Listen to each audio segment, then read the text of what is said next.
G'day trainers, welcome to the first episode of Pokemon D&D Behind the Scenes, where myself, fellow players, and hopefully soon our Dungeon Master Amelie will join us to sort of discuss the previous week's episode. Today, I've got Christmas, portraying Volt the Third himself, the one that, if you do ask me, is probably going to be the closest thing to a rival that my character is going to get by the way things worked. Christmas, thanks for coming, man. Yeah, all right. Thanks for having me, man. It's really good, and I'm excited to talk about D&D. I'm super excited for episode 2 as well. Oh, dude, Keen I'm as. I'm so pumped. This next Sunday, this week cannot go quick enough. Like Oh, it. oh, Oh you're wait, we're doing not this. doing it Sunday, are we? Are we doing it Saturday No, night? no, no. We're doing it Saturday night, so Yeah, it'll that's a be day good fun. sooner. Yep. Fantastic. I'll have to take the kids out, get them super exhausted early so they're nice and asleep so we can just play. Maybe we Yep. can even push out a longer session, see how I mean, everyone goes. I've got no one home, so I'm absolutely keen for a long session. So I'm all up Beautiful. for it. All up for it. All right. So for those watching, you all know. Well, if you watched my sort of recap video, well, you know how badly I messed up. I didn't add the right audio output source, so only my audio was recorded. Our Dungeon Master, my other four players were not recorded at all, and it just sounds like me talking and reacting to myself, and it would have been super uninteresting. But that's why I did the recap video. Obviously, there was only so much I could fit in. I think it went for about 20 minutes, which was longer than I thought. I thought I was going to be able to get it for like a 5 minute thing, but a lot happened in that session. I guess let's just. How do you want to start, man? Do you want to I think thought? we'll start about how we all started the adventure. I mean, just So even yeah, the whole backstory. Just yeah, it's backstory. incredible that we're 18, we're fresh off the bat, we're ready to go, we're all Hmm. pumping, adrenaline flow. Yeah, dude, I'm excited that we're playing as 18-year-olds, as adults, because obviously there's huge limitations in the anime and the games. Having to play as a 10-year-old, there's well, they're games as well. There's huge limitations that just aren't going to be present in our campaign. Um, what do you think of the group overall? I mean, there is some without going into too much of my character. I mean, I can talk vaguely about my character, but there is some mystery within the group that I think is definitely something to keep an eye on. I'm extremely curious about Cooper and where he's going with his story, and Hmm. what's he's got a couple of bees in his bonnet there, and it's interesting to see that he's I guess he's a bit more hostile towards you. I think your comment of that you want to be the best and he's going to stand in your way probably set him off a little bit there, but he's one to keep an eye on. I think Vergus, even though I think that there's a lot of showboating, shall I call Hmm. it, I think that he's someone to keep an eye on as well. I think that he's playing a secret agenda and he's playing a bit silly, but I think he's got inner motives that I think we should keep an eye on as well. I think so too, man. I think he's going to turn out to be that player who is going to subvert our expectations. He's telling us that his goal was to really just visit the different camping grounds throughout the world. That I don't know. I feel like there's got to be more there, because he did some things in this campaign in this first episode that were definitely a bit. Oh, hold on. That doesn't seem like someone that just wants to camp and live freely would do.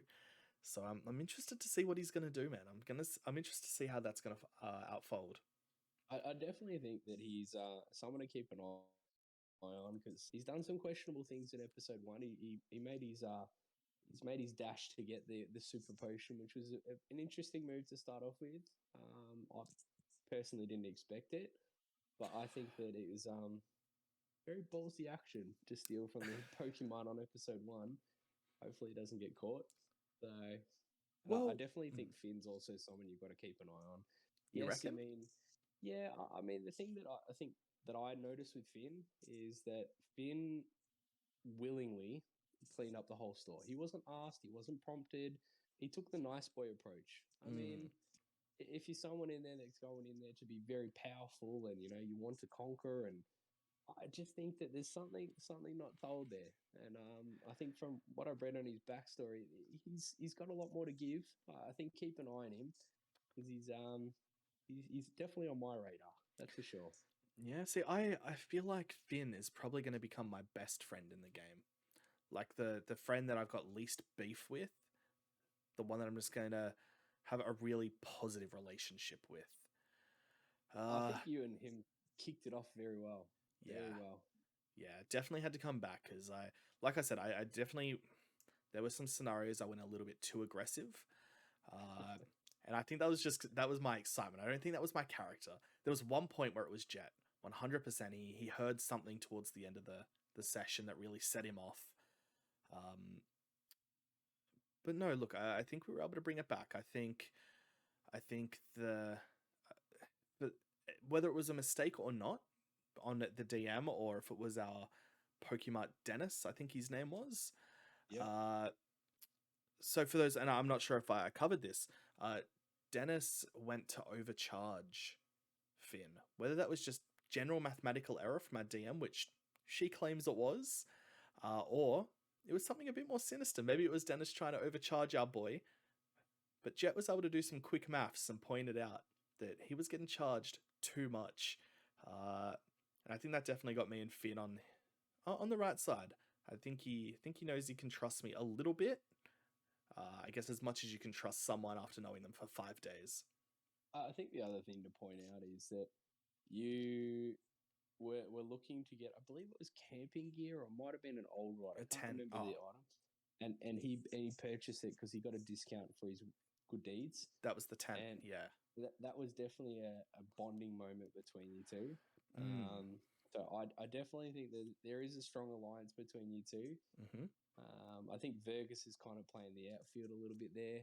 Mm-hmm. Finn's kind of buddying with you. I think that you and Finn are definitely getting along. You're very suspicious on my character and extremely suspicious on Cooper's.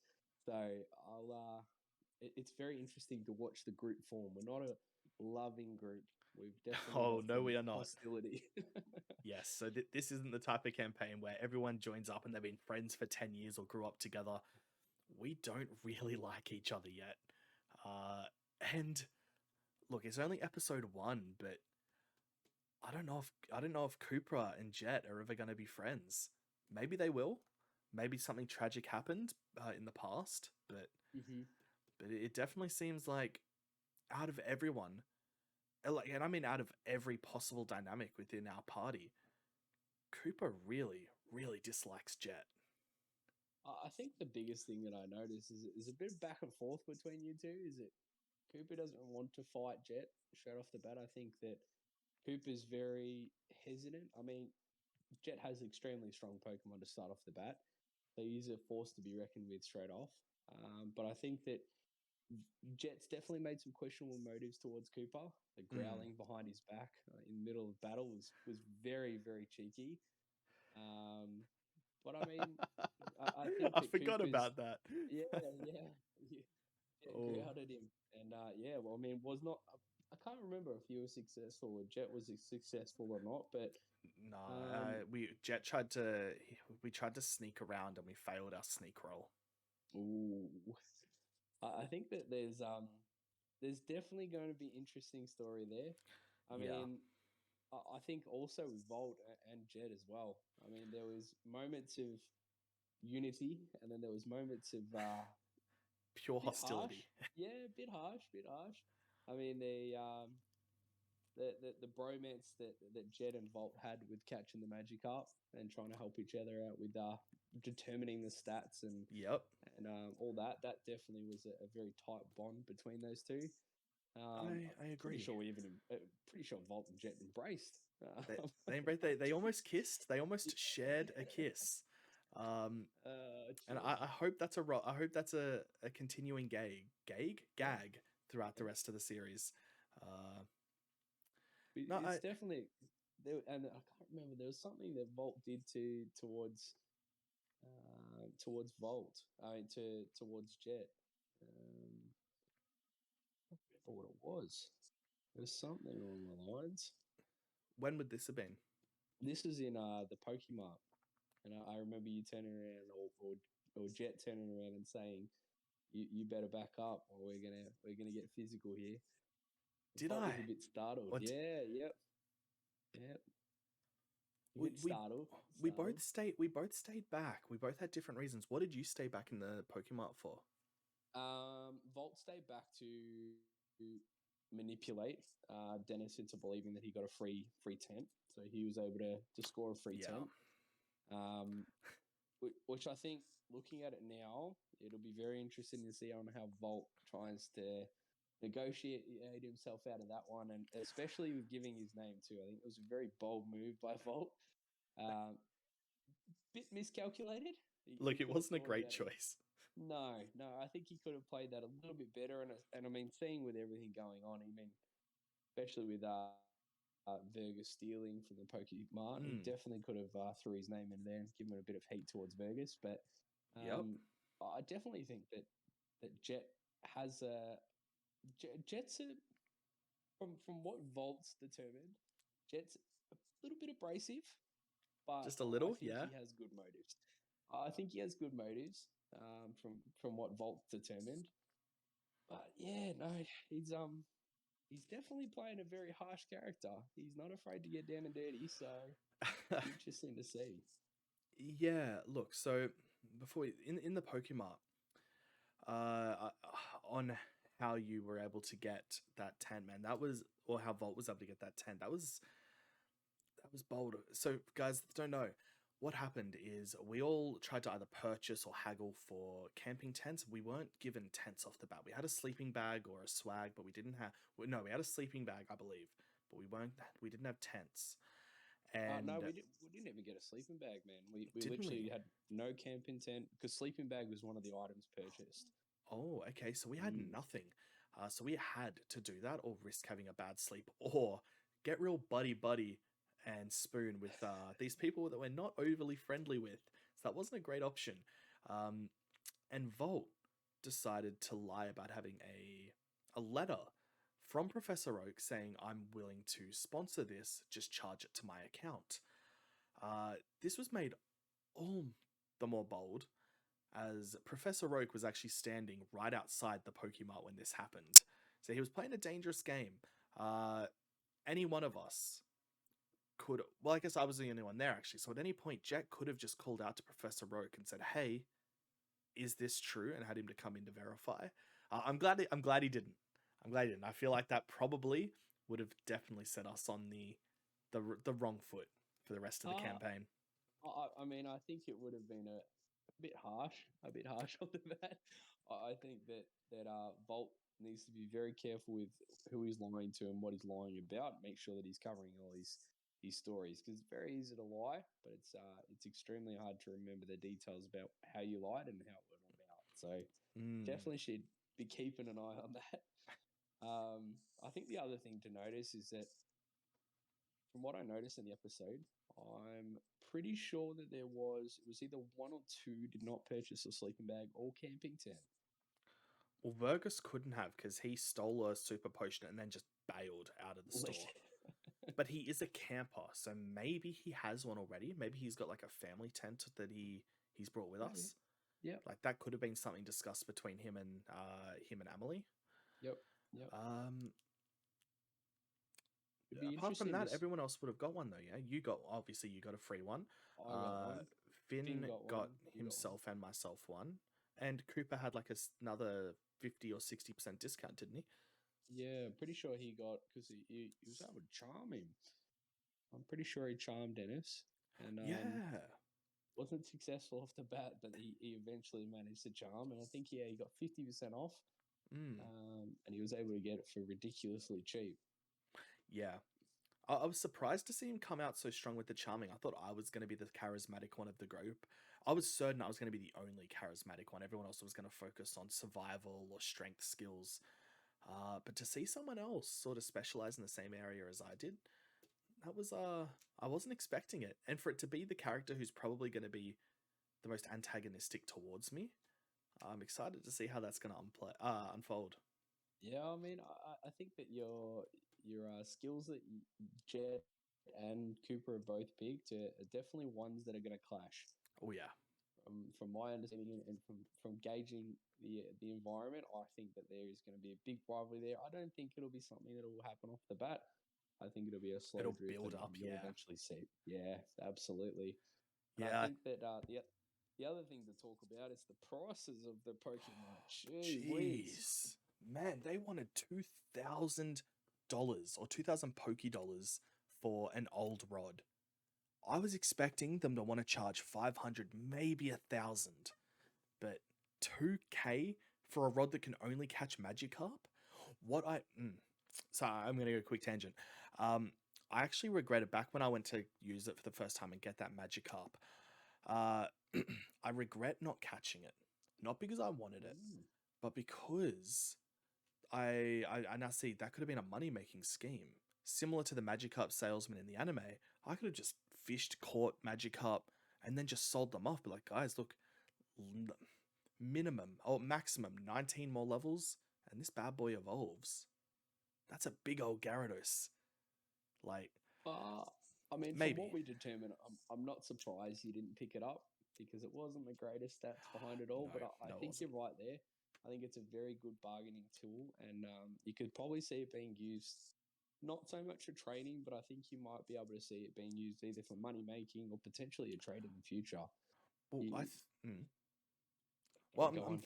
I'm thinking maybe not even that, but a way to sweeten my persuasion details. You know, give us this information and I'll gift you either a mystery Pokemon or a Pokemon that will evolve into a very powerful water flying type.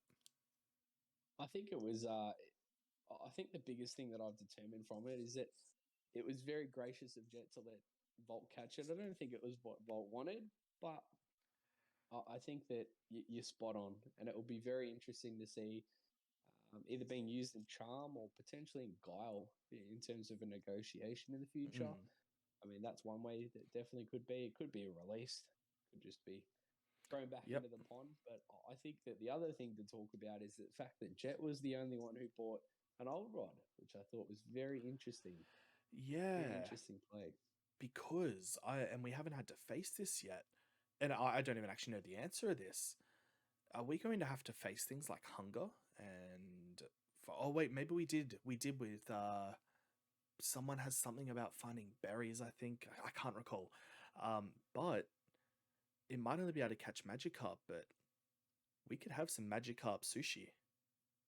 This is true. This is true. Like, That's another thing that I think that we haven't really explored. I think that's something that if if the DM throws it in, we might be in a bit of trouble with some group there. I think mm-hmm, Jets definitely play that very clever if hunger does come into it, and you'll probably see a lot of people trying to either barter or mm-hmm. potentially manipulate their way to get Magikarp off him. Well, So look, I'll be honest, man. I don't have an interest in creating enemies in the party, at least at this point. So I do think if it got to that point where we're all hungry, I'm pretty sure Jet's going to just he's going to divvy it up. Everyone's going to eat equal. Everyone will eat fine because who knows? Maybe we're ambushed by a legendary Pokemon the next day, and maybe we'll get wiped out because I'm the only one who was well fed. this is true. I mean, that's the other thing that I think will be very interesting within the campaign is the fact that we're going to have battles that is more than just one on one. I mean, we saw two battles in the last episode between Three. myself. Oh, two trainer battles. Yes, there was you Yep, and Vergus had a battle, yep. which you won. Congratulations. Uh, that you lucked out, by the way. I, You were I so was lucky. I was very shocked that I mean I personally didn't even know that Surge had static as an ability, and I am so thankful that static played an effect on. I think it became paralyzed in the last attack before it was Yeah, able to finish paralyzed me the off. Bulbasaur, man. Yeah. Yep. So, and I mean, playing Charm off the bat was probably not the wisest move, but it helped into the, I think it was the attack drop on that hmm one. So, but personally, I didn't think that I was going to win after I'd copped a 42 off the bat. So, I was but certain you were losing that match. I mean, I I was not quite expecting to win, but I'm definitely happy that me and Serge were able to grow a bit more of a bond.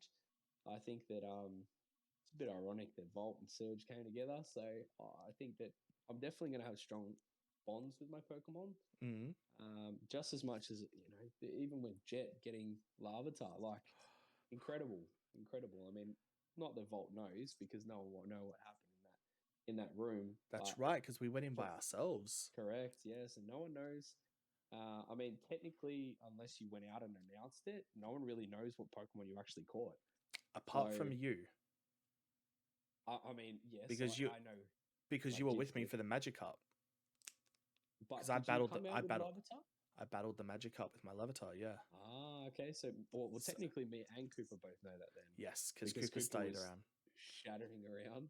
I think Yes. that's probably why Cooper didn't pick his battle. I think now that he knows that you have a Larvitar, it's Oh no. Everyone would know because we always have one Pokemon out with us at a time.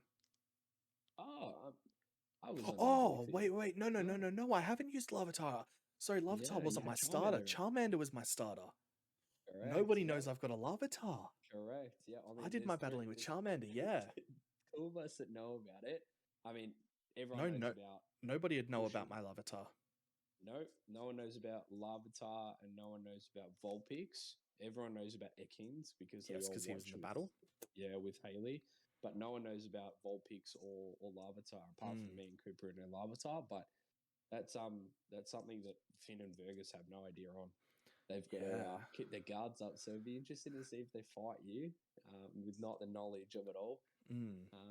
And I think the other thing to bring up as well is that Officer, I believe it was Officer Jenny, was very abrupt with Yeah, she was not a fan of us. no, she did not want to leave her post at all. Did not want to chase the offender Vergus for stealing. So, Um, okay, two things. For starters, he's no longer. Remember, I covered his. I squared his debt, so he wouldn't be a criminal anymore because true, I did this is square true. his debt. But second, do you remember? So, again, for those guys watching, the enemy group. It starts with an N, but we don't know what it is, or is it Team Nebula? No, we got it at the end because Haley was able to disclose what it was. It was I was Team able to tell. Nebula. It was Team Nebula. Yeah. So, and their description. Do you remember how they were described as dressing? All in black with a slight tinge of purple and an insignia at the front of them. And how is Volt the Third dressed in our campaign? What color is he mainly wearing? I mean, he's mainly wearing He's black. mainly wearing black. Does Maybe he have purple pants?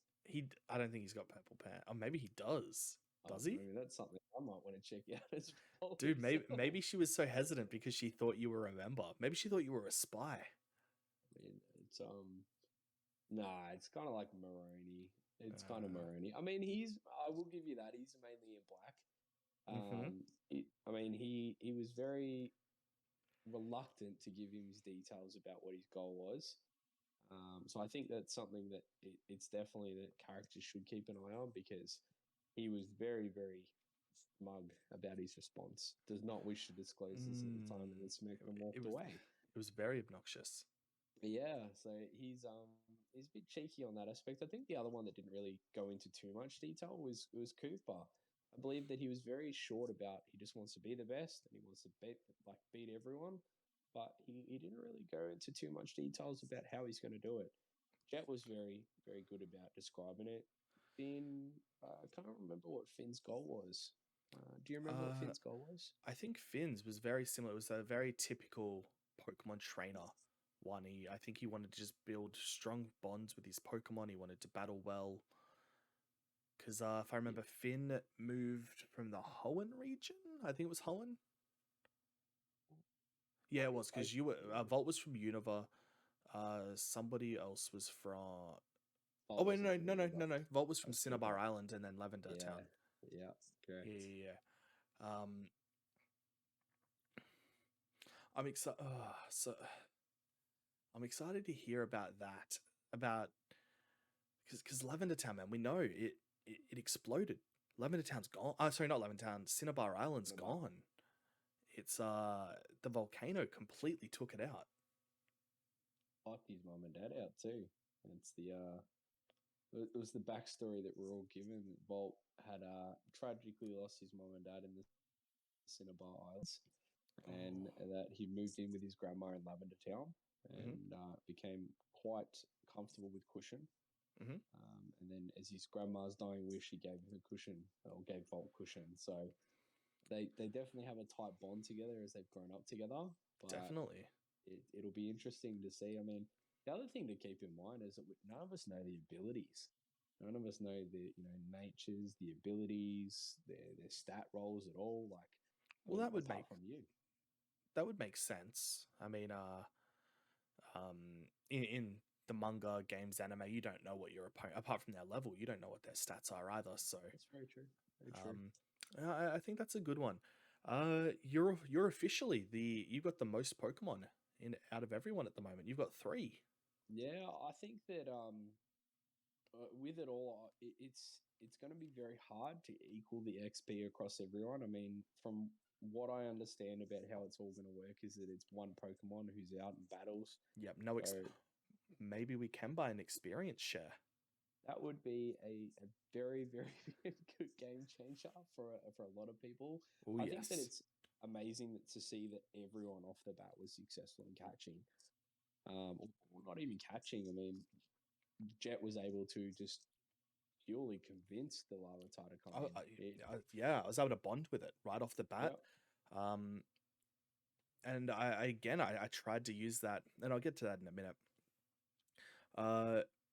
So I actually later found out, and I can't remember if it was said in the game or if afterwards Emily told us about it. So the room I went into, the 4th room, was obviously sort of like I don't want to say the more dangerous, but maybe the more rare Pokemon were yeah. going to be located there. I think I rolled an 8 when I was doing that on a D10. If I had have rolled a 9 or a 10, that Larvitar would have been a Dratini. And I could have got a Dratini right off the bat. And now the second we get anywhere close to the Safari Zone, I'm heading in there to find that Dratini. Oh, unless I can get one closer, I'm getting a Dratini. But that's gonna a little soon because obviously my character's a charmer. Dratini are they're very in touch with people's emotions. They're not easily fooled. Well, mm-hmm. except for that Dragonite that Team Rocket fooled, which I promise you is going to have a very important place in Jet's backstory. A very tragic and important spot in Jet's backstory. Oh, bloody Team Rocket. Uh, but yeah, could have had that, but I was ecstatic that it was a Larvitar. And you know what? The fact that it wasn't a Dratini makes me happy. And it makes me happy because it means that our DM isn't going to play favorites.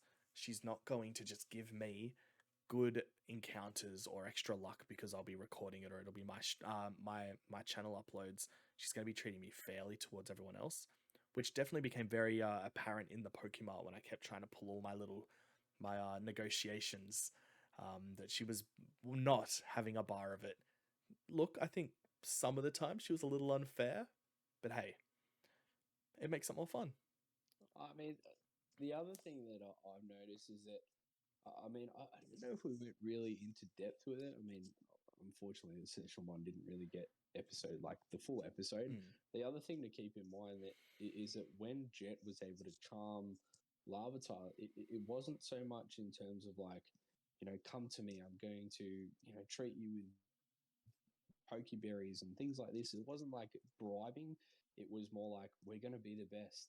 And Yeah, Larvitar responded, jumped to the opportunity. loved So it. I think you're really going to see a strong bond between Jet and Larvitar. And I think that's something that people, I mean, that weren't in the room don't see the opportunity. That's not something that Jet Mm. has gone out and disclosed to everyone. So I think that's something you've got to keep in mind is that they're going to have a very, very tight bond. And it's a Yep. very, very good start for Jet. Yes. I think that from rating it, I'd probably say that Jet at the moment has a really good start and a really good lead within a group. I think so too. I think that the second, I mean, taking myself out of the equation for a minute, I think Cooper's actually in second. I would quite heavily argue that yes, he's got an Ekans, which is not the greatest bat, but it was a very good support Ekans. It has some really powerful moves. Toxic, I believe it was Poison Sting. I can't remember the other two, but it was a really good move set, especially on Yeah, Ekans. it was. And And yeah, I think one of the things that'll play a big part in this as well is that because this is going to be like a gritty real world Pokemon world, having an Ekans with something as simple as a Toxic or a Poison Sting, like imagine trying to break in somewhere or get away from someone and you're just like, hey, Ekans, use that Toxic on this person, this human. All of a sudden, they're now crippled over in poison. Like we got to remember, it's not just going to be what our Pokemon can do in battle against other Pokemon. It's how they're going to help us achieve our goals. I think that's the other thing that I think that a lot of us will warm up to the idea is that it's not just purely Pokemon. It is Yep. about we're 18-year-olds. We can physically harm each other. I mean, you threatened me with you like it in the store. I believe Dennis copped a little bit of backlash from it. I think that that's something that me as my character is something that I've got to realize and wake up to too. Is that I'm in real danger, just like my Pokemon are in danger. I'm in danger of losing health, just like Surges, can lose health. Yeah. I think the biggest thing that I've identified, I mean, Volt being the bystander among the Haley and Cooper fight, was that Jet was able to sneak around and perform a growl, which was or attempt to perform a growl. Yeah, I mean, target couldn't have been anyone. It could have been Cooper. It could have been, it could have been I believe it was Rev out at the time, or it might have been Ekans. But it's it'll be interesting to see how status effects play a role in this as well.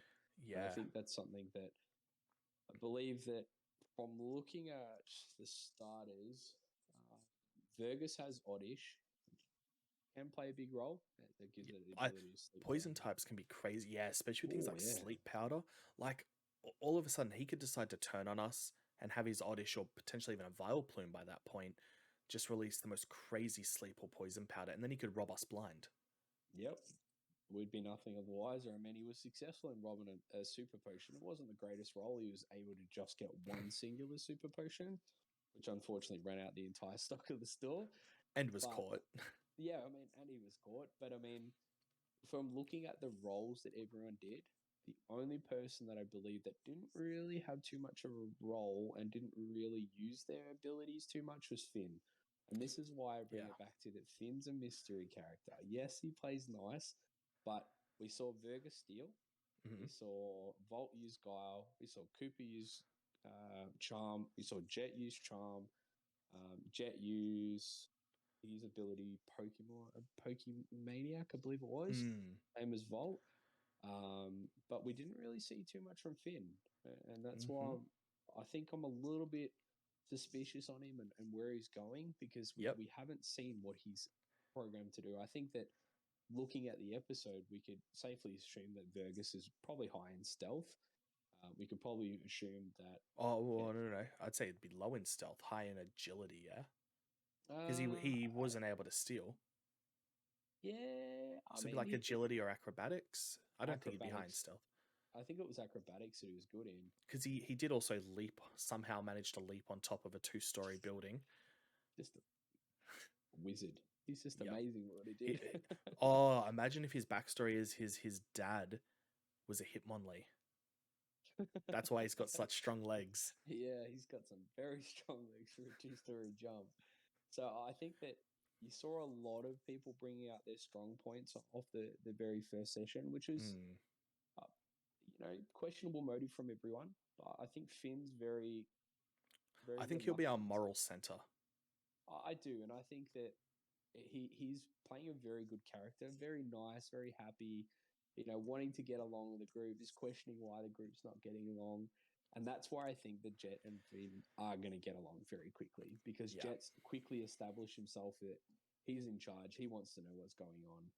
Cooper, probably reluctant to obey him. Bolt. Yeah, exactly. Yeah, I mean, it's very, very it's a great dynamic. I can't wait for the story to Yeah. unfold. Like I can't wait to see everyone branch off and do this, and these sneaky little plays, and then something really great that the group has done together. Like I think that you're gonna see a really really good environment, and I think that you're gonna see people pull stunts that we didn't even expect. Like we don't Yeah. know what's going to happen in episode 2, and I think that's probably the most exciting thing about it is that it's a universe where we can do whatever we want, and we Mm-hmm. have the ability to if we can roll successful.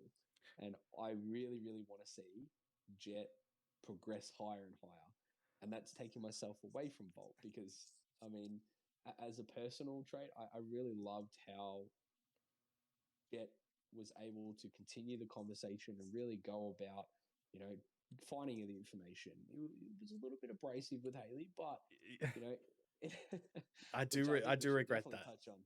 Yeah. Yes. But you're right. I think that's probably going to be a reason, or it might be a contributing factor as to why Cooper dislikes him. If we're the two sort of charismatic or the charmers of the group, but I already sort of pushed myself to the forefront, it could also be a bit of an ego thing, sort of encroaching on something that he sort of saw as himself. Mhm. But yeah, you were right. I did like it. Volt was able to, Jet was able to keep that conversation going. He wasn't taking no for an answer. And I think that'll be something you'll see a lot from Jet and probably even Volt. And I think that's going to be coming in mainly from our real life uh, works, our careers. Obviously, both of us being, without getting too arrogant or cocky, pretty good salespeople.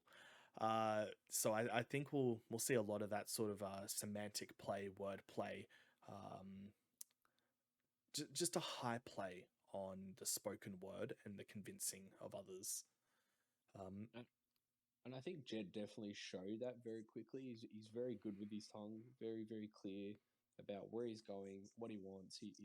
He doesn't take no for an answer, yeah, which is something that Volt definitely noticed on that one. I think that throughout the starting of the campaign, it was very apparent that the Jet really knew which room he really wanted to target in on, which he really, really wanted his specific type that he was looking for. He was very, very particular about it before he walked into a door.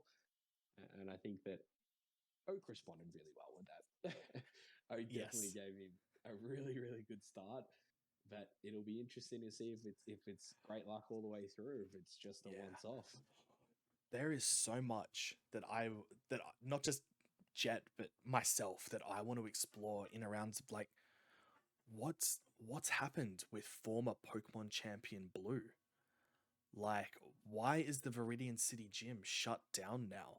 Like, and I understand why because of Team Rocket and Giovanni, but in the canon of the story, Blue, by all rights, after he was dethroned by Red, 10 minutes after he became the champion, he went on to become the new Viridian City gym leader. So maybe because again, for those that don't know, this story is taking place in between Gen 1 and Gen 2. So that sort of in between 2 year time skip before we come back.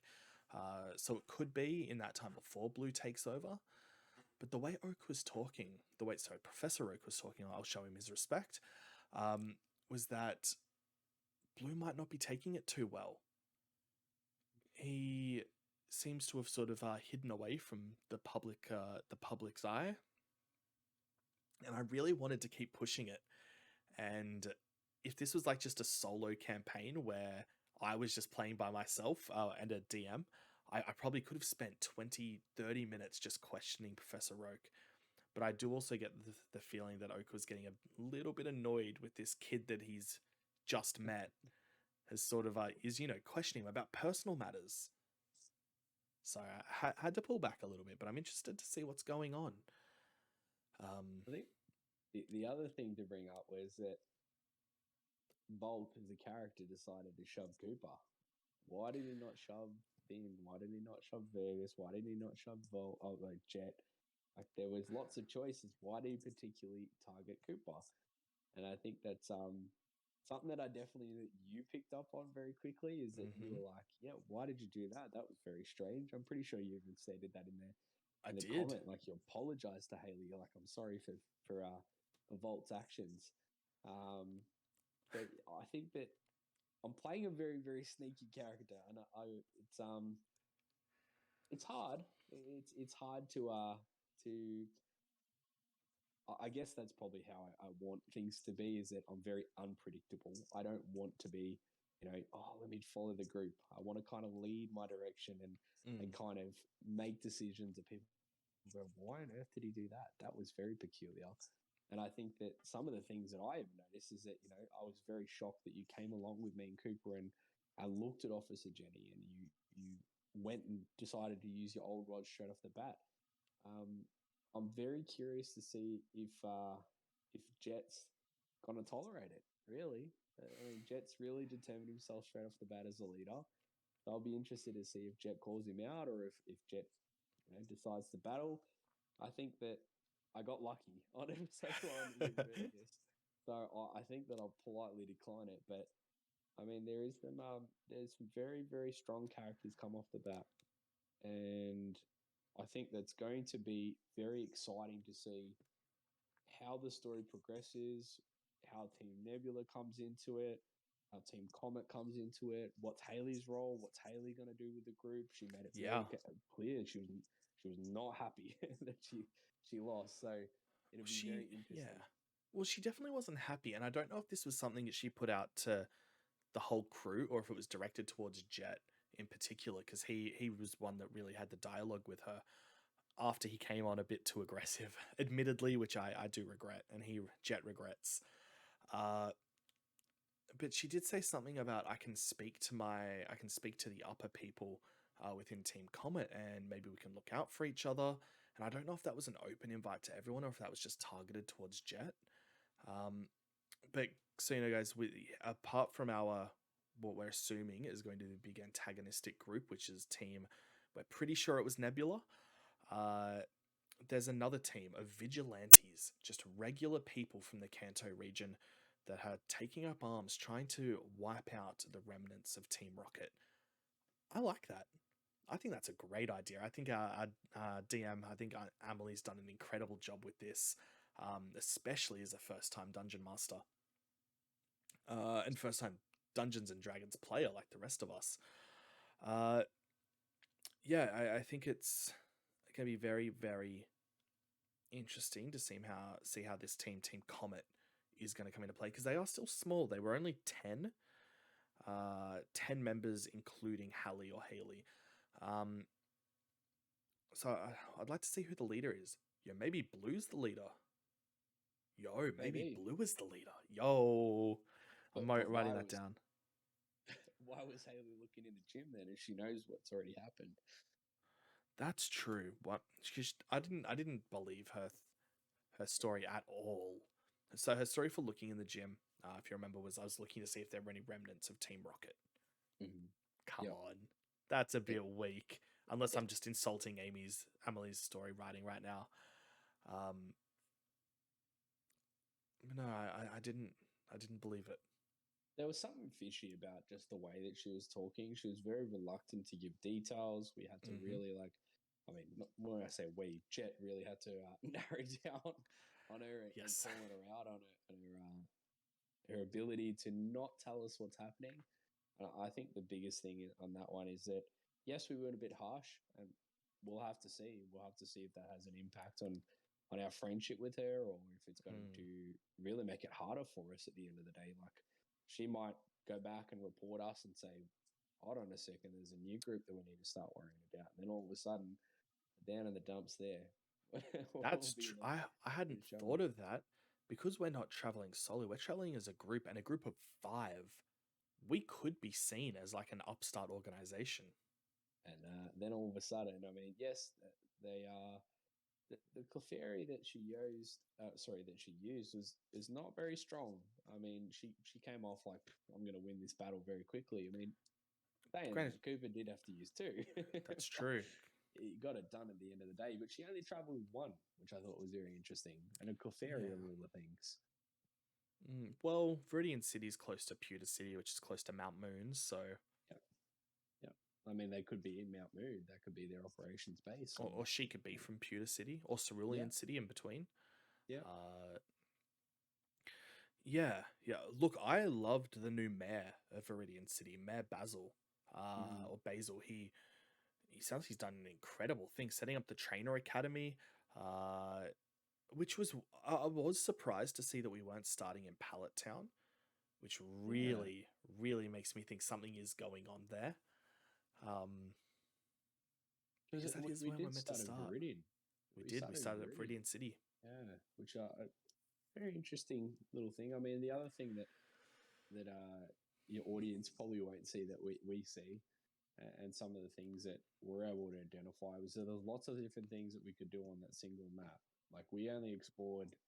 Well, yeah, we're not done with Viridian City. Yeah, like we've got heaps left. We still had a lot to do. There is still, I believe, to the north there was an old man blocking the way with a Beedrill. Yep, there was interested to see. I don't think we're meant to know about those because they were hidden behind trees that were meant to be cut, so we wouldn't know they were there. Yeah, no, that's true. So we wouldn't know about those. It wasn't one behind the river that you were fishing in. That's true, but would we be able to see it from that far? Pokeballs are pretty small. I mean, yeah, that's probably true. And it could have been in long grass or something. Well, I mean, it might take us a while to find it. There might be extremely crucial items that we're missing out on. So, well, Fergus. Well, I was going to say you've got an Azurill. Yeah, could do that. Just send Azurill over. Yeah, I could go for a swim and see what's out there. I mean, I've also got Floppy too, the Magikarp. So, did you name it Floppy? Yeah, I named it Floppy. I was thinking Splashy, and then I'm like, yeah, nah, it's pretty generic. Let me just name it Floppy. Yeah. It's something different. But I mean, Finn could also do it as well. Finn caught. Did he catch a standard? He got the Squirtle. Finn did. He did. Yeah, he didn't get an. Oh wait, was it an Alolan? No, it wasn't. It was just a regular Vulpix. I mean, that's something that we don't even know as characters at the moment because he hasn't. That's true. Really told us, so we only know a Squirtle from him. But I thought it was very interesting that Vergus also went for both grass. It's purely grass. I mean, what? Sorry, go on. I was gonna say what I found interesting. Nobody chose the same door as me. Like they all would have heard me talking to Professor Roke about. I'm pretty sure. I'm pretty sure that someone did. I remember. No, Finn went door number 3, and then Cooper went door number 2. Did he? Yeah. I thought I wrote down in my notes that he went. I thought that Finn went number 4, following you. Nah, because he did. He did a little bit of investigation around what he could. About what he could hear at the door, but he just ended up choosing 3, and then Vergus just bolted in. Cooper bolted in. I'm pretty sure he just went in there, and I'm pretty sure he charmed the Ekans. I don't think he even attempted to charm Professor. No, give me this. He went in, and that's the thing. Apart from the Magikarp, every Pokemon that has been caught so far has not been caught in the traditional way. Who caught? So, did Cooper catch? Yeah, Cooper caught. Did he? Yeah, I'm pretty sure. Like he did battle with, knocked it out, and then caught it. No, I'm pretty sure that was. No, was it Finn? Finn caught. It was one of them. One of them caught because I remember them losing a Pokeball when we were discussing it with the DM. I thought it was the one thing that I'm really impressed is the fact that we don't even need to use Pokeballs. Like I was very inspired when I saw Larvitar, and as Volt's character, I was very tempted to light a Professor Oak to get my ability and my chance to get in there and get another Pokemon. I'm kicking myself that I didn't, but I think that it still takes a Pokeball. That's true. So when I was able to, I guess, bond with the Larvitar, I held out the Pokeball and I said something along the lines of, I'm not going to force you to come with me, but if you would like to, you know what to do. And it reached out and it touched the Pokeball itself and caught itself. Yeah. Whereas I'm pretty sure it was Cooper. Cooper threw the Pokeball because he rolled. Pretty sure he rolled pretty high in terms of catch rate because it's a D100 100. for catching. Pretty sure I rolled like. Let me have a look. No, it was Finn. My apologies. It was Finn. Oh. Finn rolled. Yeah, Finn rolled really high. Finn got an 88. Finn caught. I do remember the 88. Yeah. So it's interesting. I'm very curious about if anyone's going status types because that's something that we haven't determined as a group. Is anyone going potentially like? I mean, not that we really know it, but we can speculate that Virgus is very grass focused at the moment. Probably very poison, sleeper powder type of effects. Yeah. Whereas Volt's all over the place, Cooper's all over the place, Finn's all over the place, Jet's all over the place. I mean, maybe Jet could have inner motives about what he wants. So what's he got at the moment? He's got Charmander. So I've got Charmander, which is just fighting at the moment. Sorry, fire. Yep. Obviously the Charizard will become fire fighting. Fire flying. God. Yeah, flying. But we do know that Mega Stones are in this, so maybe we can pick up a Charizard at X and finally get that dragon typing. What's Larvitar's rock ground, isn't it? Larvitar is, yes. Yeah. So yeah, Jet doesn't have a typing. Maybe. Oh no! I can tell you, he's not going to be. People might be thinking maybe he's going to go to be a dragon tamer. I'll be honest, I considered it. Maybe he is. He did grow up in the City of Dragons. Yeah, that's true. What was it, Blackthorn? Blackthorn City in the Johto region. Maybe he's just had a very unlucky start. I mean, Charmander could be determined as a dragon if you look at it. Well, actually, so recently in the anime, and I've only seen a screenshot of this because I'm not up to date. Someone called out Lance on their source. They called out Lance, the Johto champion, for having a Charizard, even though he's a Dragon Master. And I believe the screenshot went something, or the quote went something in the lines to, "Not all dragons are dragon types," which threw the community. Because come on, Charizard's a dragon. He's just not a dragon type. Everyone looks at him like a dragon. So no, and obviously I wanted a Dratini, but got the Larvitar. So no correlation, and I think it's obvious that I at least want a water type because I tried to get Magikarp, but turned it down. So a little bit all over the place, man. I mean, that's something that we can go through because we determined it with Pokemoniac. I mean, it was a level 2 careful Magikarp. So not the greatest stats for a Magikarp. Could have got a lot better. I mean, that's something that Jet and Volt can do. We might turn around and we might determine each other's abilities, stats, etc. with Pokemoniac. That's true. Yeah, we could. We don't have to do it on wild Pokemon. Like I could turn around and figure out your stats if I want, which would be a very, very ballsy play, especially if I don't roll well. I mean, you might turn around and cop me under the head. So yeah. maybe. I think that'll be and just amazing job to Emily. Like she's absolutely killed. Incredible. If I wish everyone could see the back, like the story, the characters, just the effort and time she's going to. The visuals are incredible. Like she's really put in a massive effort. So absolutely credit for her. Like she's smashed definitely the DM. 100%. Yeah. So who do you? No, I guess we already kind of spoke about that. About who do you think's in the more powerful position at the moment? Who would you say that you're keeping your eye on? That's something we haven't discussed. Keeping my eye on? Yeah, keeping your eye on. Who do you think is suspicious within the group and has inner motives? You. Ooh, okay. Out of anyone, you. Even though Cooper has been the most hostile towards me, I'm not worried about him. I'm pretty confident that even though we never battled, I'm pretty confident that I can take him.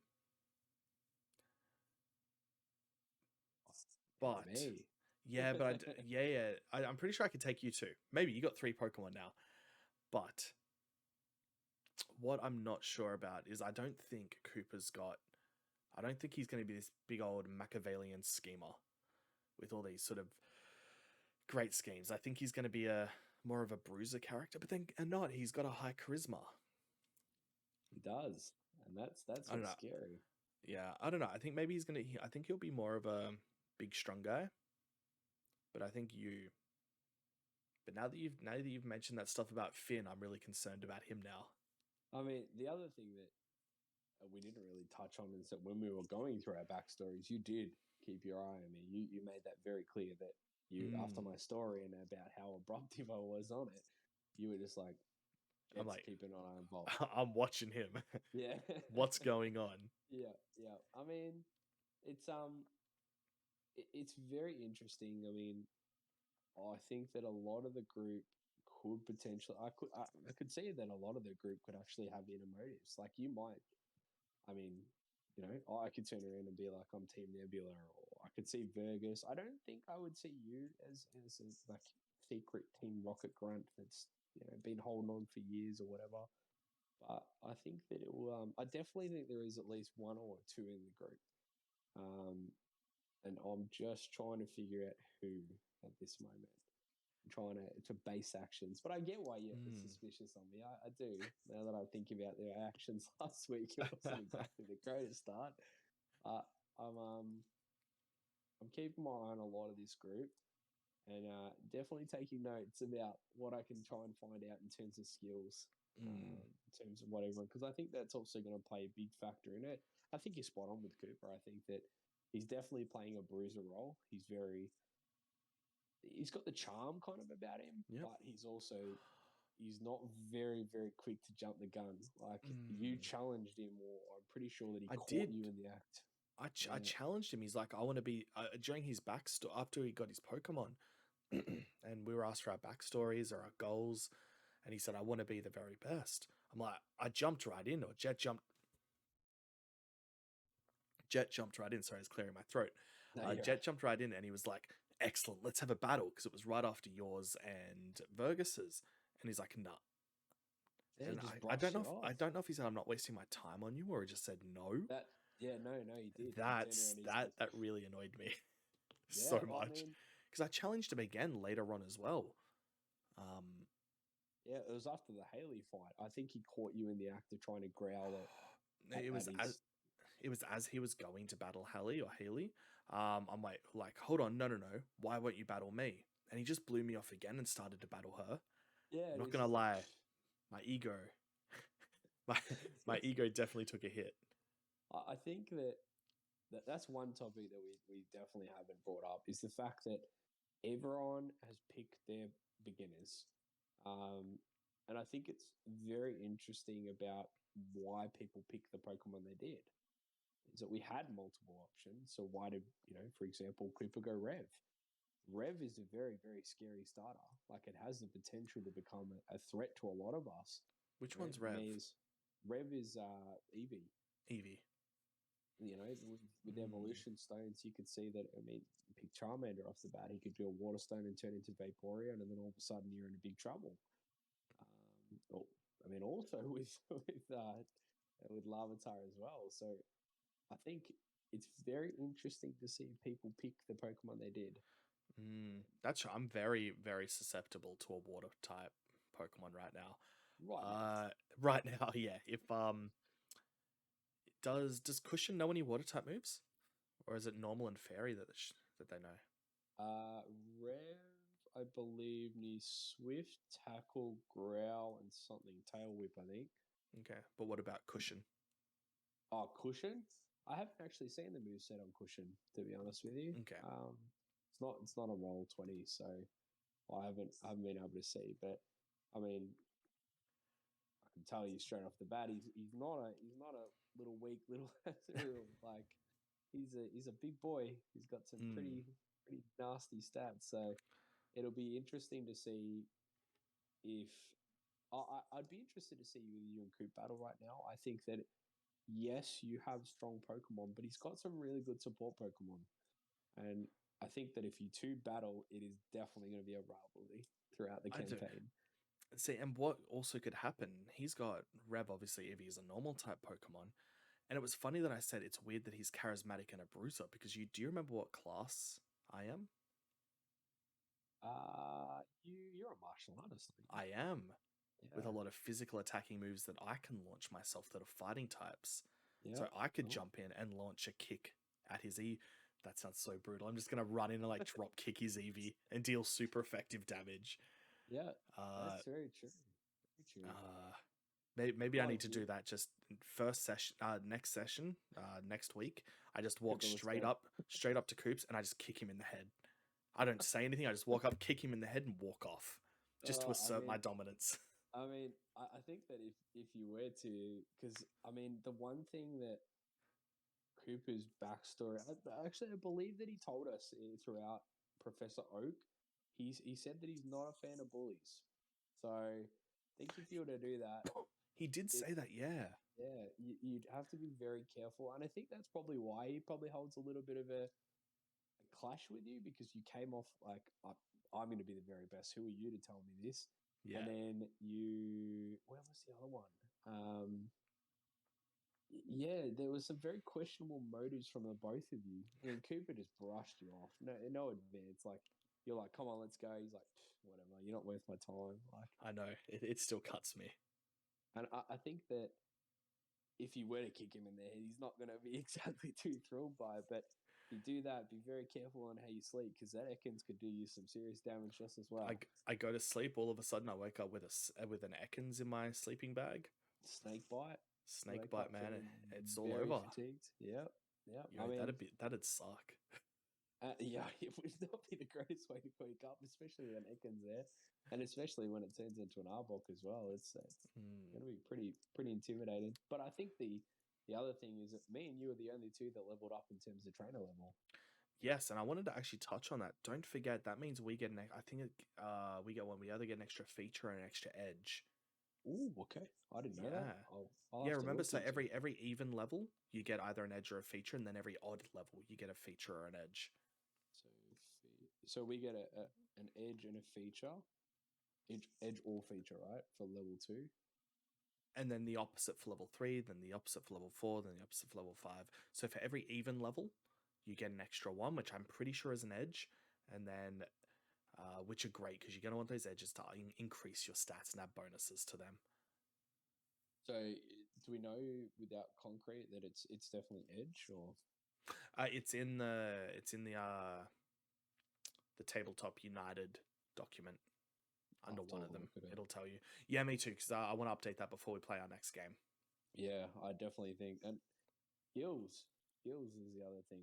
How do we touch on basis on how we're going to grow our skills? Is that something that we just get over time, or is it just edges and features that are going to help us grow? Edges. So one of the Okay. edges is it'll increase your Skill skills. master? Yeah, skill master. So it's one that'll it'll rank it up. And then the other one, which is good, is it'll give you a +2 to the modifier.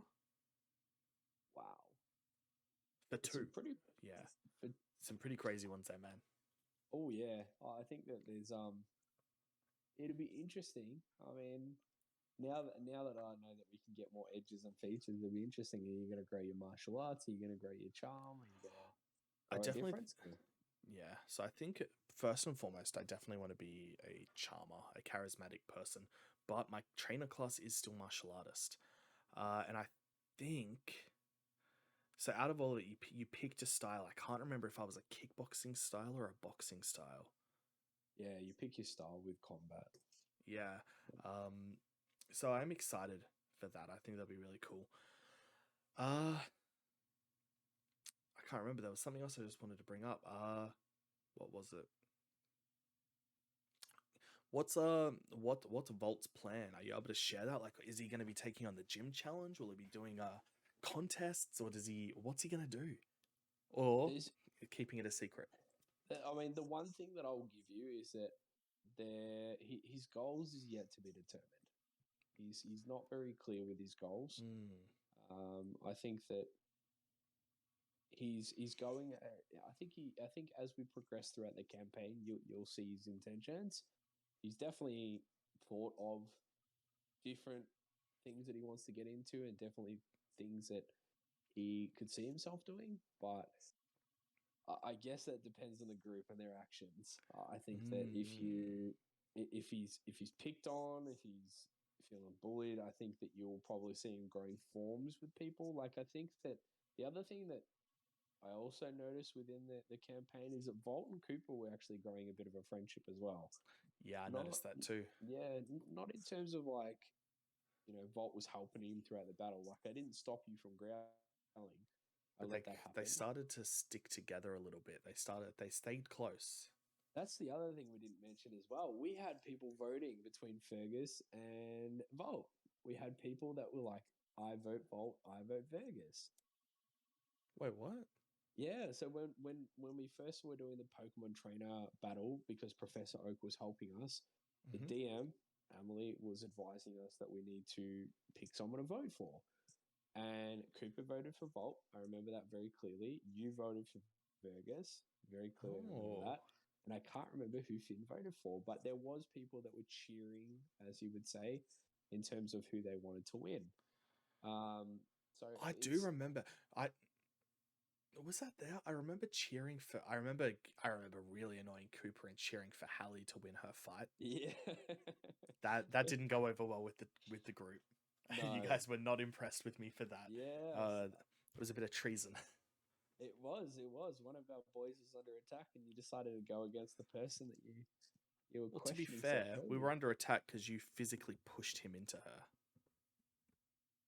I was successful in my push. He caught me, he knew who it was, and I think that I'm pretty sure that after my end of my role on that, I wasn't successful, but Cooper decided to battle her anyway, if I remember correctly on my push. Because I'm what was it for? It wasn't. It was what did we decide that was? I would have said it was strength. Strength. Yeah, it might have been strength. It would have had to have been. What did I roll for? Guile? No. Yeah, I can't remember what it was. I believe that, yeah, I wasn't successful in my role. So I'm pretty sure that Cooper had acknowledged that I pushed him, but then decided, yeah, I am going to battle. Like I don't agree with her, and I'm pretty sure that's when you jumped in. You're like, whoa, whoa, whoa, we need to hold up here. We need to get more answers before we jump to conclusion and start battling her. And I think that's where Cooper shoved you off. I think he's like, get out of my way. I'm doing this without you. Like, yeah, I think we're going to see that a lot. I think we'll see Jet trying to talk and manipulate things and persuade and charm people. And I think we will see people getting bored. I think we'll see other people in the party getting bored with that and will try to go a little going a little harder. Maybe a bit more physical. Cut him off a bit. I mean, I think the other thing to keep in mind is that I think that Cooper's really not taking a tolerance about you leading the group. Everyone else is kind of just going with the flow at the moment. But wait, hold on. With me, what? Leading the group. I mean, you were very commanding about where we're going. Like, the group was very quickly willing to go to the gym with you because it was Jeff's decision to go to the gym. And question the person that was standing at the front. As the group, we all decided, yep, we're going. So I think that from what Volts are determined is that, yes, there is a leader coming out. But, if I wanted to stir trouble, why didn't I push you? I think it's a good thing you didn't, because I reckon if you pushed me, you would have... Pushing Cooper's fine. He hasn't really formed any bonds with anyone at all. Like, nobody... And I don't want to say nobody cares about him, but within the game or within the campaign, as of right now, nobody cares about him. I'd say the only two people that have got a relationship where someone would actually care might be between Finn and myself, because we had that moment in the Pokemon. Oh, maybe you and me after the Magikarp. We had a little bromance. We started off a bit abrasive in the Pokemon. Oh, that's true. That's true. Yep. But yeah, if you had pushed me, maybe that would have had some repercussions from from Finn. Maybe not. Maybe nothing direct at that moment, but I think he might have remembered it, been like, oh, hold on, I'm kind of friendly with this guy. And he Yeah, just got pushed. I mean, we had a bit of a moment when you let me take over and catch Floppy. So you definitely give me the opportunity to I guess sneak your Pokemon battle and your Pokemon attempted to capture. Um, yeah, no, that's also something the Vault questioned is that why did you let a Magikarp go? Like you saw the stats and you're like, no. I decided that yeah, I'll go for it. So I think I'm also a little bit suspicious as to why you didn't catch it because you clearly knew that you were going to get a Magikarp. You pulled an old rod. You knew that you were going to pull up a Magikarp. Why did you just decline that one? Why did you Yeah. let me take over? Why did you give me that ability? So it's something that I've got to keep in mind as well is that yes, you were kind to me. Yes, we shared a bromance. Yes, we almost kissed as characters, but I mean, but why did you let me? There was nothing like we didn't have a good history before that. We're in the Pokemon.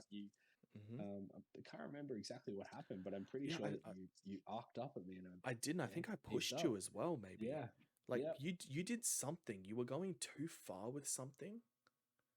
Oh, you were actually gonna threaten Dennis, weren't you, when he was questioning your letter? You were getting a bit violent. Were you? Is that what happened? I can't No, remember. I think I jumped into your conversation and said enough talking. Let us hear prices No, because that wouldn't have set me off. It would have annoyed me, but that wouldn't have had me push you away. there was something that you shoved me Definitely not in for. front. I do remember shoving you. I just don't remember. I can't believe I messed up in this first episode and I didn't record it. I know, I know. Now I'm sitting there going, "What did you push me for?" This is, I mean, even little things like this. I mean, we were at dot notes as like individuals, and Yeah. things like this. I mean, these can play massive impacts on the role of Mm-hmm. a character. It's definitely something that you've constantly got to be taking notes Yeah. because even little things like that might have made mine and your character really hate each other. Like I Yep. might have from that point there, instead of running over to Officer Jenny to report Vergus, I could have turned around and said I was assaulted by Jet. Mm-hmm. So little things like this. I mean, it's everyone's playing their It's a game. lot of politics. Yes, yeah, it is, and it's the thing that I'm excited about is that we don't know anyone's secret motive.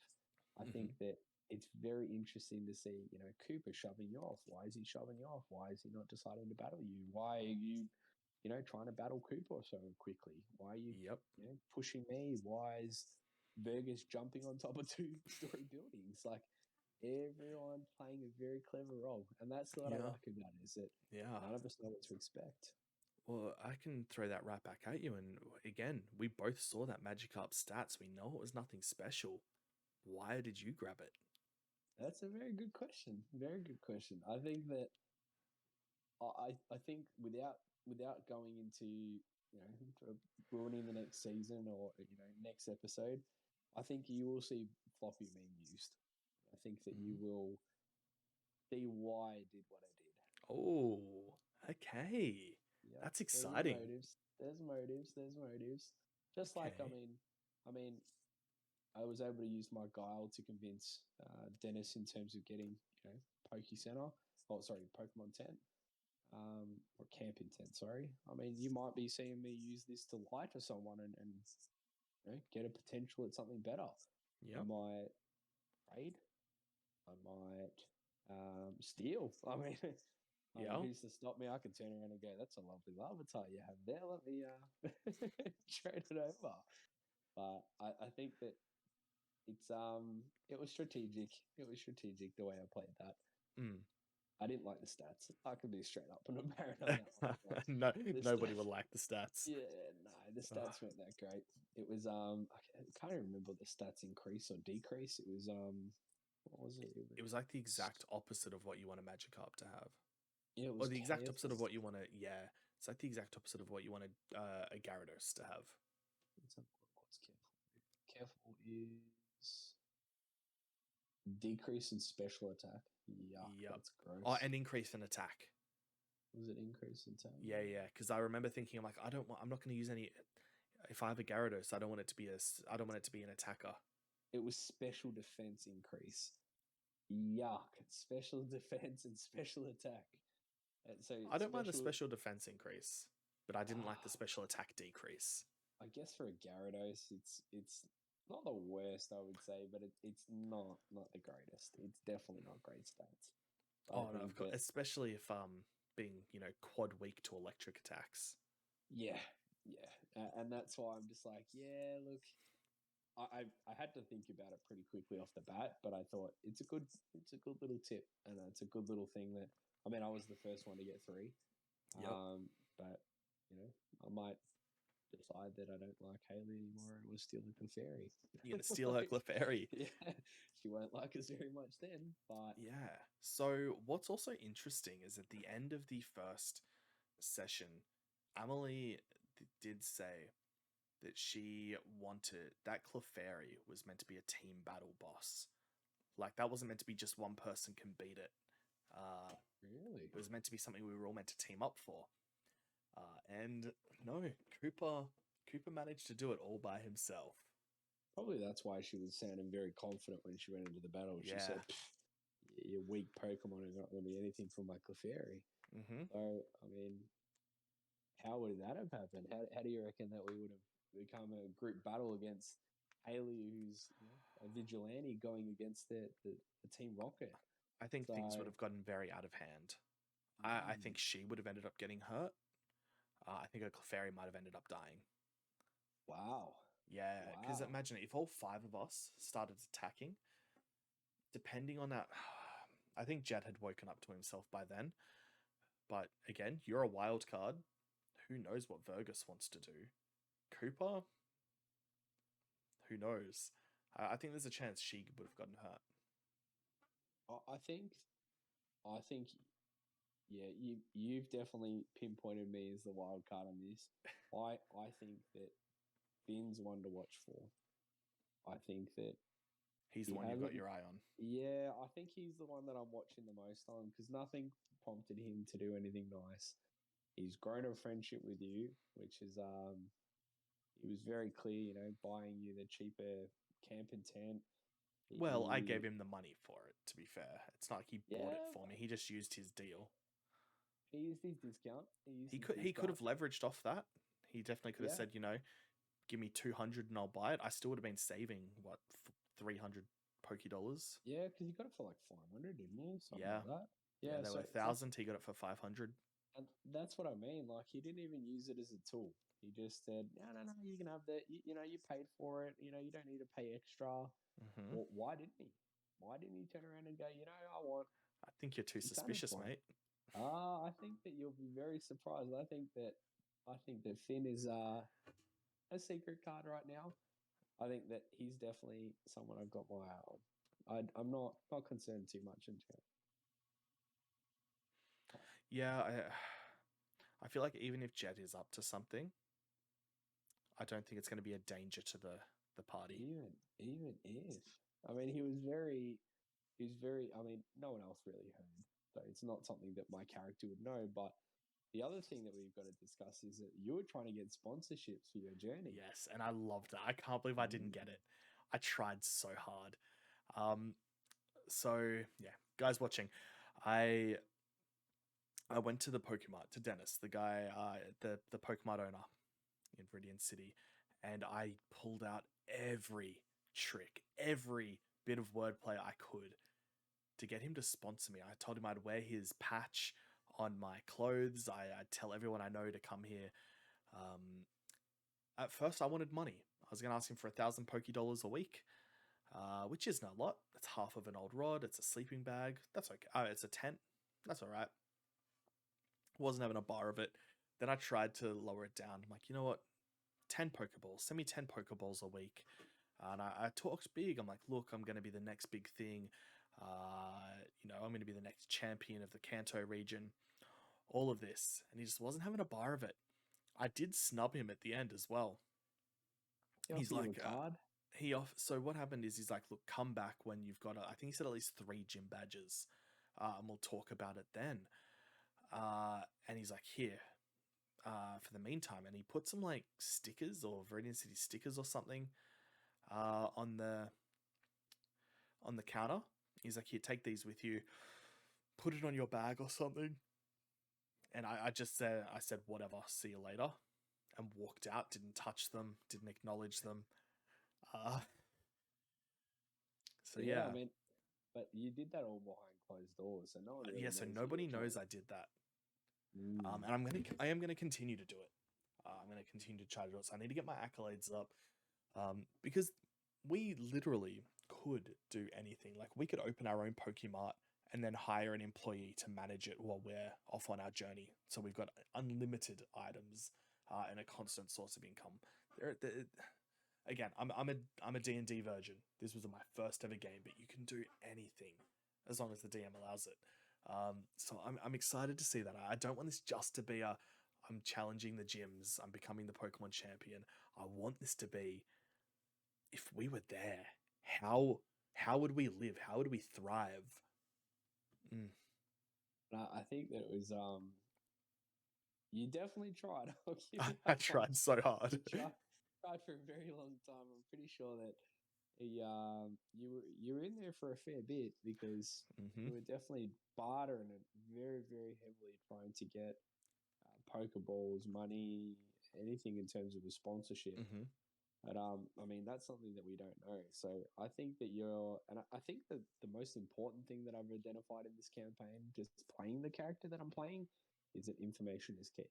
Yes. And I think that's Agreed. something that the other two people in the group missed out on in the opportunity. So spoilers. The other two? Finn and Vergus were not actually with us with Officer Jenny. Oh, So that's right. They don't actually. Oh, they know about Nebula now, but they don't Yeah. know. We haven't filled them in on why.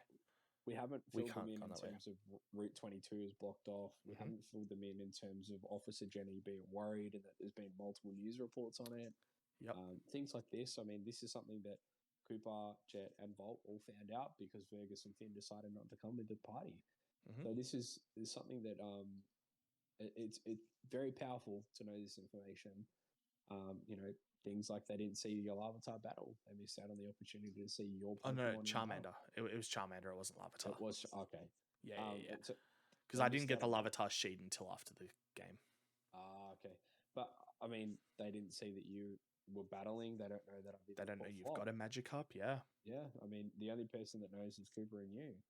So you know, I could really play that against Finn. I could really play that against Vergus. I could use some manipulation of that. But I think that information is absolutely critical in this campaign.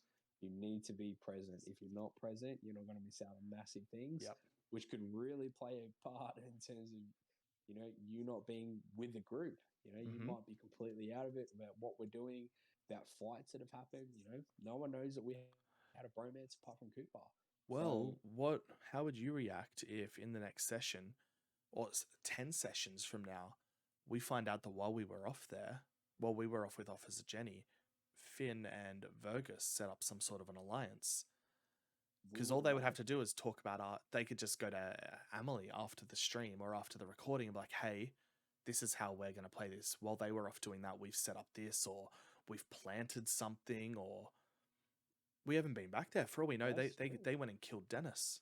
I mean, I hope they didn't kill poor I hope Dennis. they You'll didn't never get too, your sponsorship. but maybe Vergus wanted to clean up loose ends. Like that could happen, and we just don't know. Maybe Vergus went back into the Pokemon, apologized, go back to Super Potion, got a sleeping tent.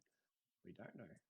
Mhm. But I think that I definitely think that's something that everyone quickly picked up on. I mean, minus Vergus, who ran out of the store, is that sleeping bag is something we're going to need. Yeah. Like if we're sleeping out the I'm guessing the woods or anything like that, we're definitely going to need to be prepared for what's coming up. And I mean, even at the end of the episode, I mean, that's one thing we didn't even touch on in terms of video as well, is that we got the ability to have one free night at the Pokemon That's Center right. We were given a free night.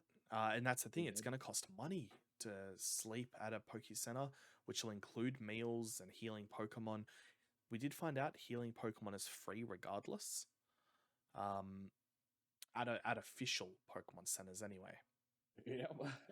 I mean, that's the other thing is that, I mean, do any of us have the ability to heal? I don't think anyone had any medicine skills. Ooh, it's That's not good. I mean, Finn could. We don't know. Finn could. Maybe. Yeah. He could, yeah. I hope so, because that would help the group out a lot. But I mean, if he's the evil guy, as I suspect. Did I pick up any items? I can't remember. So you got bait, old rod. I picked up bait. Because you thought, I believe that Jet thought the bait was to be included with old rod. Yeah, and they said no. So you don't need bait. It's a lure. So for the fishing rods, it's all going to be lures. You don't need to use baits. Maybe down the line, there's a special bait to bring out more powerful Pokemon. Who knows? But bait is more of a... And I think this is probably going to be the way that I go to try to catch Pokemon, is less of an upfront battle. I'm going to try to befriend them first, get their buy-in, and then close the deal. Get them into that Pokeball. Ooh, inspire them. Mm-hmm. I mean, that's the other thing that we found out as well, is that bait will play a crucial role in terms of helping us be more successful as well. Mm-hmm. In terms of throwing a Pokeball, it might be, instead of a D100, it could be. Do we even have a D50? I don't even know. You could do it. You could just type in anything and it should work. Yeah, we've got D100, D20. Yeah, I mean, there's lots. It could really impact their ability to catch it successfully, or as you've shown with Larvitar as well, is that you're simply just able to hold it out and bang, Yep. Larvitar went in. So I think that session 2 is really going to show fundamentals about how characters are going to set up. Yeah, because obviously the first 45 minutes to an hour of the last session, all of us were like, oh, how do we do this? What do we roll? We're all a little bit more experienced now. We all know it. You and I are pretty good with it. I think Finn's pretty good with it. The others, I think, are picking it up very quickly. I think Burgess is just doing a lot of backflips and Yes. I don't know how serious Burgess is going to be in this campaign, and I don't know if he's just sort of along for the ride sort of thing. But hey, maybe he's just playing the fool. And I mean, he could play a big role. I mean, maybe he's just pretending to be a bit silly. There's lots of characters that we can get suspicious on. Everyone's character, I guess, that is somewhat of suspicion, and I think that's probably the thing that I like the most, is that no one's setting concrete. Right? Yes. We know that you are definitely going for the Elite Four. We know that. I'm doing it 100%. But how you get there, you could.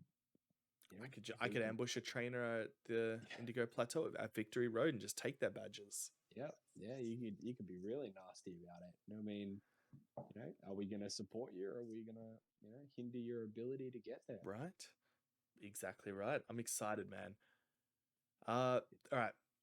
We're going for almost... we've now hit an hour and a half. It's now tomorrow. Okay. Let's finish it off with what Pokemon would Volt like to catch? Is there a Pokemon he really, really wants? That is a good question. That is a really good question. Without revealing too much, I can't really tell you, to be honest. Mm-hmm. It's not something that I want to get too much into detail. That's fair. That's okay. I can let you know that it's something that I'm not 100% committed on, but I would like to catch it. It definitely would help me in terms of what I want to do and how I want to play the game. What about Jet? I think it's very, very clear Jet wants a Dragonite. I think he needs one. At the very least, having the town, being the namesake of the town, Jet Blackthorn, I think he feels that he needs to have a Dragonite, that he needs to be representing his town. But I think you'll see him not just sticking to dragon types. I think he's gonna go for daunting Pokemon, impressive, large, powerful Pokemon. No, maybe no typings, but I think he's impressed with pseudo legendary Pokemon, sort of the top tier, biggest stats. And he's already got the Larvitar, so that Tyranitar, he's the Gen 2 pseudo. He wants the Dragonite, which is the Gen 1.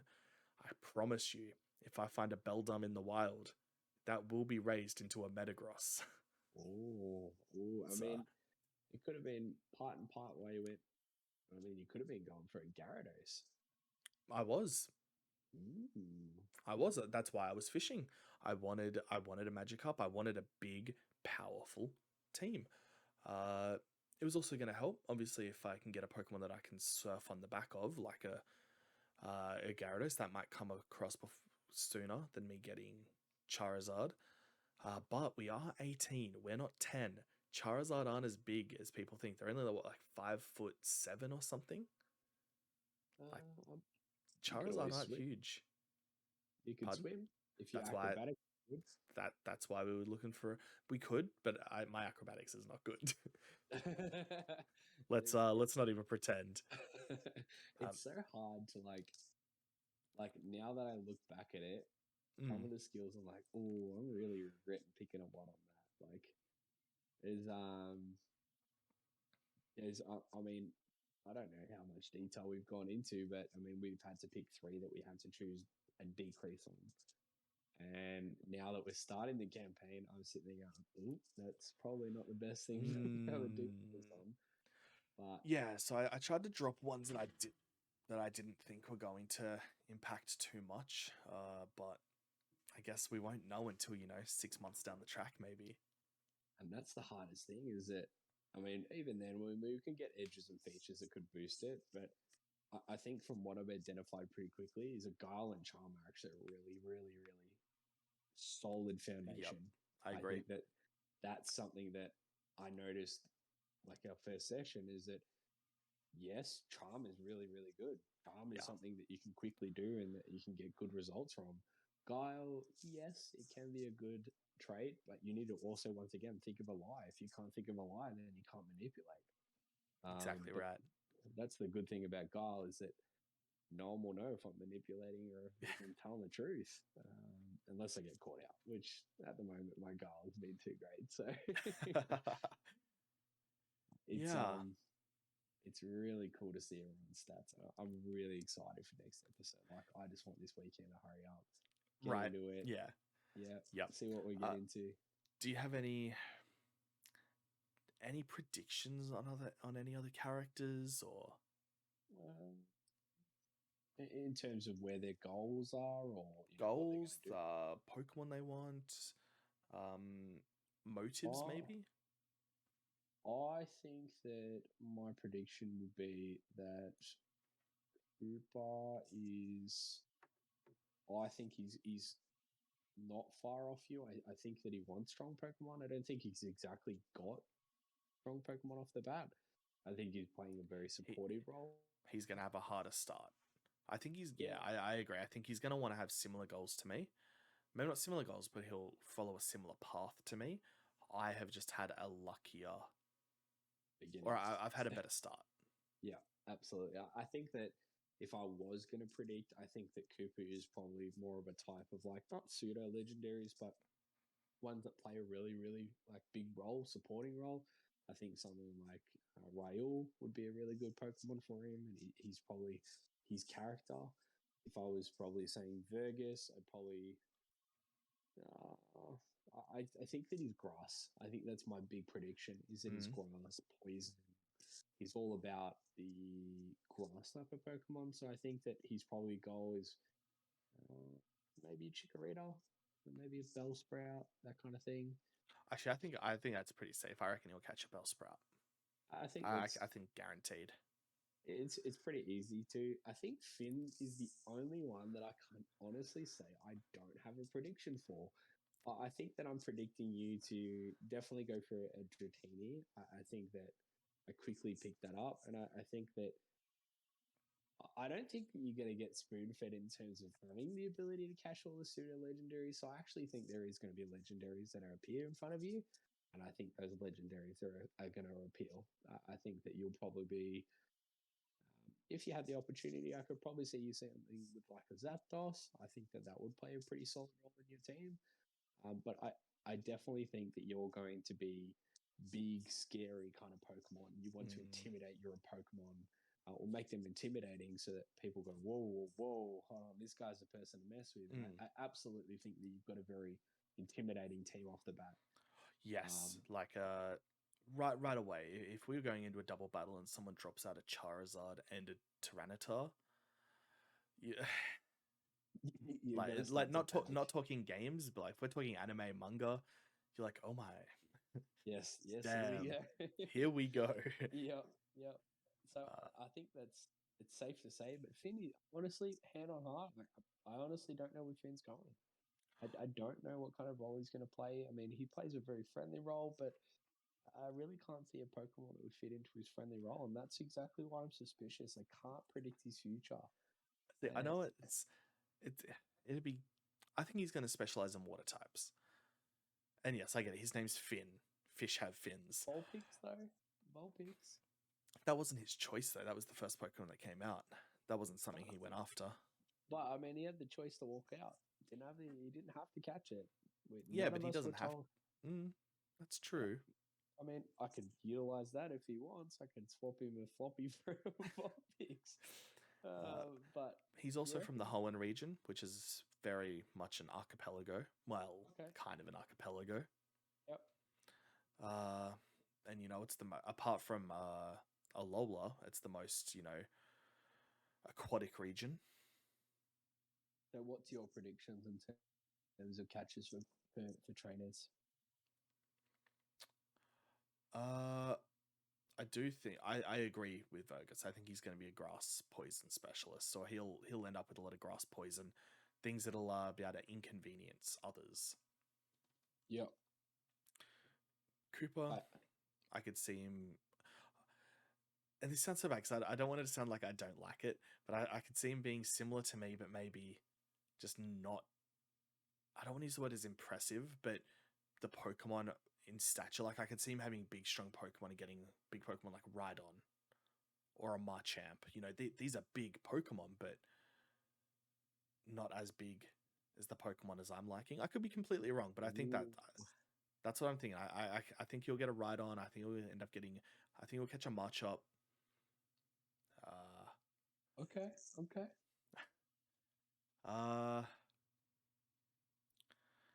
Who else? What's you? You're left. Oh wait, no, Finn. Like I said, water type. I think for Finn.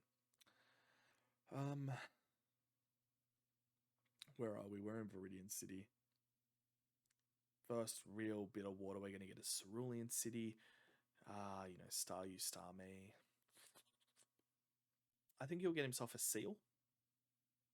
Okay. Or a Lapras. Probably not that early on, but maybe a Lapras. Mm-hmm. And I don't know why, but I keep coming back to like Electabuzz. Wow. Okay. You think and again, that's just it's just based off your name. But I'm thinking, electric. I don't know. It's hard to tell because it's not like any of us have really bonded. We haven't had any DNMs yet. This is true.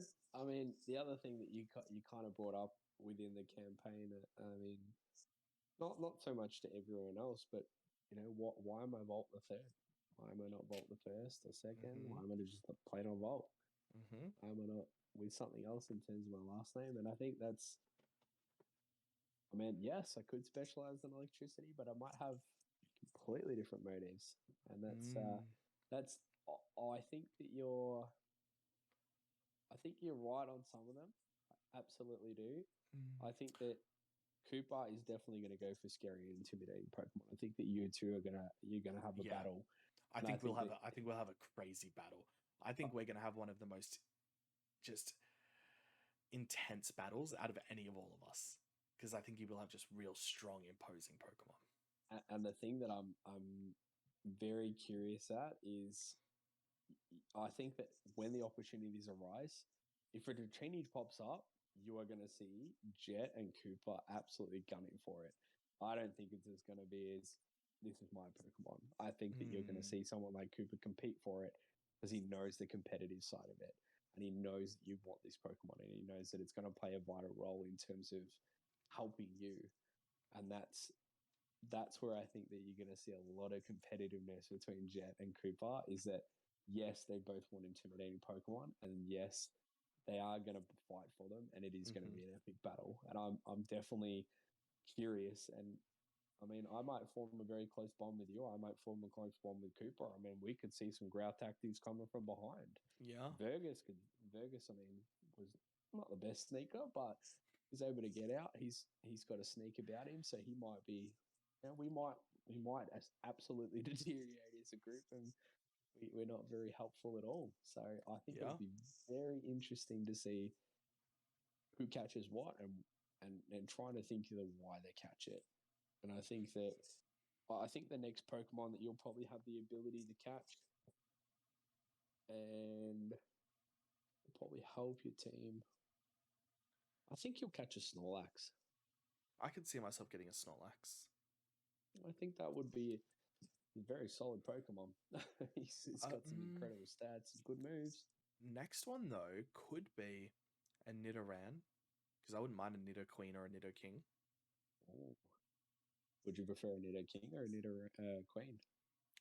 Probably Nidoking. I like the big purple horn. Ooh. I mean, he's pretty much a solid sound set for the whole of first-gen gaming. Like, he's just incredible. His move pool is just insane. Yeah. What else? Yeah, I'm going to need a fly. Oh, no, Charizard's flying, so I don't need a flying type. But I will, like, if we come across a flock of Pidgeys, am I going to catch one? I don't know. I genuinely don't.